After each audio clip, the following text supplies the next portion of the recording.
Hush, little starter, don't you cry. Daddy's gonna sing you a lullaby. I'd like to introduce you to my third child, Sourdough Starter, ST for short.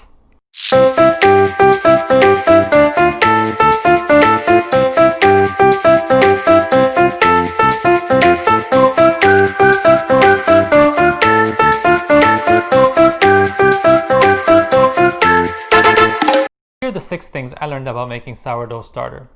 Are you ready? I'm ready. Let's go. Types of flour. Flour!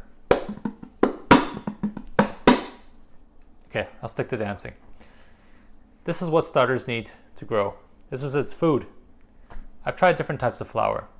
For me, organic all-purpose flour was the best. I tried fancy schmancy stuff to your basic grocery store stuff. And again, all-purpose white flour worked for me. Water. Filter water, yes. Tap water, no. Tap water has chemicals such as chlorine and fluoride and other minerals that might kill the yeast. Be precise. Precision is key, to the gram. Measure, measure, and measure again. Feeding your starter. Feed it, feed it, feed it good. It's important to feed your starter. You want to feed it right after it peaks and it starts to go down and gets a little liquidy. That's the optimal time to give it some flour and water. You don't want to overfeed it. If you overfeed it, it becomes lethargic. So it's better to underfeed than overfeed. You also want to feed it every 12 hours. Oh, and most important, make sure you get rid of your initial starter, only leaving a half a cup behind. At first, I didn't want to get rid of any of my starter. It was my baby. I grew it. It was so hard, but it got out of hand. Temperature. You might be wondering, why is my starter sitting on top of my espresso machine? Let me tell you why. I started this experiment back in February. I live in Canada. It's cold in February.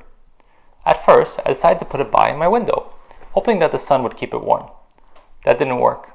Then I got a tip online. Put it in your oven, turn the light on. Okay, I'll try that. That also didn't work. So I figured, maybe I put it on top of my espresso machine. This is my Miele super automatic espresso machine. It's my favorite appliance. I use it all the time. I love espresso. It has a cup warmer. I put it on top. There's vents there, and it keeps it warm. It worked. Love. It's all about love. You gotta treat this thing like your husband, your wife, your boyfriend, your girlfriend, your lover, your partner, your neighbor. Whatever floats your boat. I've had a love-hate relationship with this thing. And that's why today I'm gonna teach you the sensual, seductive, dramatic Tango. My sourdough starter and Tango have a lot in common. Sort of. Anyways, let's just start the Tango. So we're going to start with our weight on the right foot. We're going to go left foot forward, right foot forward, left foot forward, right foot to the side, and then we're going to brush the left foot to the right foot. One more time. We have left foot forward, right foot forward, left foot forward, right foot to the side, and then brush the left foot. The last step, we don't close and change weight, we just bring the foot slightly to the right foot without weight. So there's a brushing action on the ball of the foot. So let's try that again. We're gonna go forward, forward, forward, side, brush. For this dance, the count is slow, slow, quick, quick, slow. And again, slow, slow, quick, quick, slow.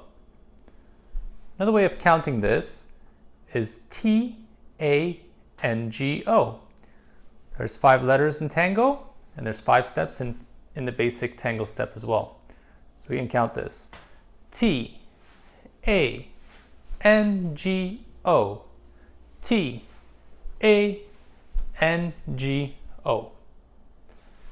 One thing to keep in mind when dancing the tango is you want to lift your feet and place them on every step. So we lift and place, lift and place, lift and place, step to the side, and then brush. So it's a very staccato style dance. So that means you want to make every step very choppy. Don't make it smooth. You want to step and stop, step and stop, step and stop, side, and then brush. So again, with the count, slow, slow, quick, quick, slow, or T-A-N-G-O.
I hope you found my tips helpful. Stay tuned for part 2, when I'm going to show you how to make sourdough bread with this beautiful sourdough starter.